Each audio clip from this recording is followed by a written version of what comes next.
आपण बघत आहात एकेपी न्यूज मराठी। आपला आवाज आपली ताकद। सबस्क्राइब करा, शेअर करा, लाईक करा। AKP news Marathi. नाशिक जिल्ह्यातील इगतपुरी तालुक्यात सुरू असलेल्या मुसळधार पावसामुळे भावली धरण मागील वर्षापेक्षा 12 दिवस आधीच भरले आहे। जिल्ह्यातील पहिलेच एकमेव भावली धरणातून गुरुवारी सायंकाळपासून धरणातून पाणी ओसंडून वाहू लागले। सन 2023 मध्ये हेच भावली धरण ऑगस्ट महिन्याच्या पहिल्या आठवड्यात भरले होते।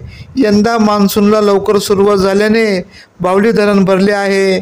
तालुक्याची अमृतवाहिनी समजल्या जाणाऱ्या दारणा नदीच्या उगमस्थानी 1,500 दशलक्ष घनफूट साठवण क्षमता असलेले भावली धरण काठोकाठ भरून ओसंडून वाहू लागले आहे।